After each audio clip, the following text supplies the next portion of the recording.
Hi, I'm Graham and welcome back to Man vs Film. This is going to be a movie review for Okja, the latest Joon-ho movie to arrive on the small screen.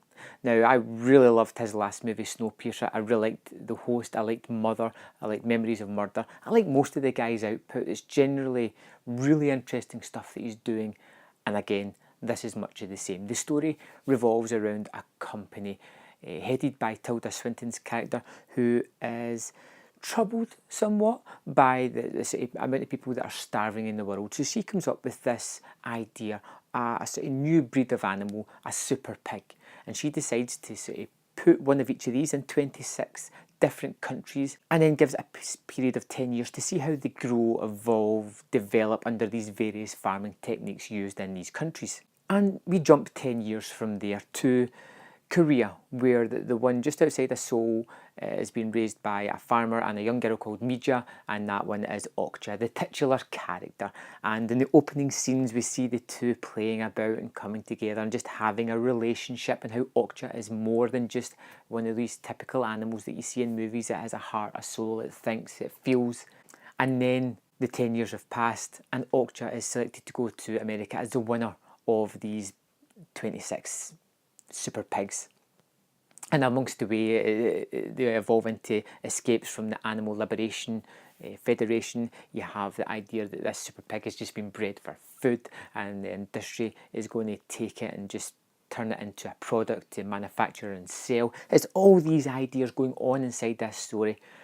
But the one idea that I really liked, the one that I gravitated towards, was the relationship between Mija and Okja. And that is part of the ethos of the movie. It shows you the relationship. They're just hanging out, they're having fun, just doing day-to-day things. It's obvious that they've got a shorthand with each other, they've had a life together, and it's very endearing, it's fun to watch, and it really draws you into the start of the movie. The movie is, within itself, very funny.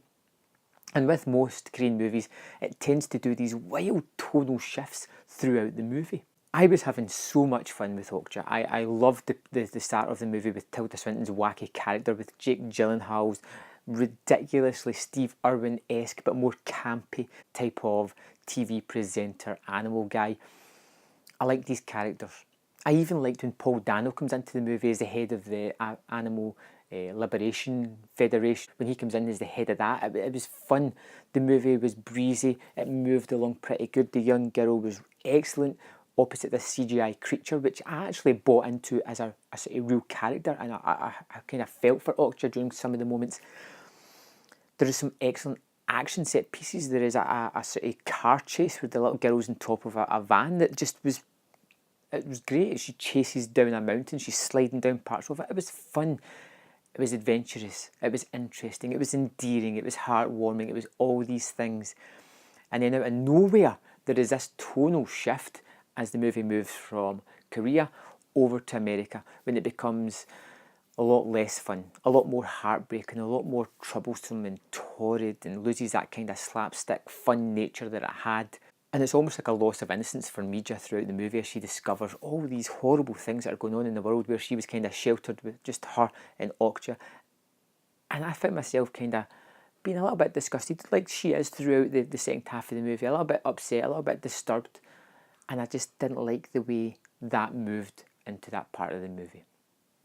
I thought the characters were pretty good, but most of the movies is resting on the young Korean actresses. When it comes to the other actors like Tilda Swinton and Jake Gyllenhaal, less is more, in my opinion. Jake Gyllenhaal is probably one of his worst performances I've seen recently. He's over the top, he's high-pitched, wacky, chewing the scenery almost, and for somebody who's a very subdued actor, a very understated actor, this was a bit overly flamboyant and didn't really fit in with the piece for me. Tilda Swinton's character was really fun at the start, but became sort of nails on a chalkboard near the end of the movie.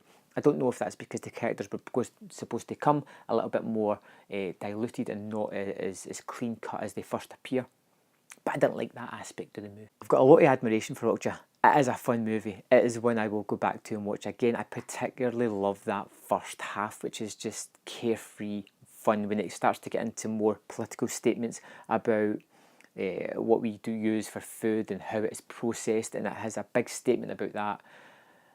It starts to get a little bit stuck down and loses the sort of airy breeze that it had in the first half. Still, Okja's a very good movie. It is on Netflix, so why wouldn't you want to check this out? It's from an acclaimed director with a great A-list sort of cast, some great special effects, and actually a really engaging story. Okja, I gave it 4 out of 5. I had a lot of fun with it. The second half really lets it down a little bit, but it's still highly entertaining. So I want you to go and check it out. I want you to come back here. Let me know in the comment box what you thought of Okja, and I'll see you next time on Man vs. Film.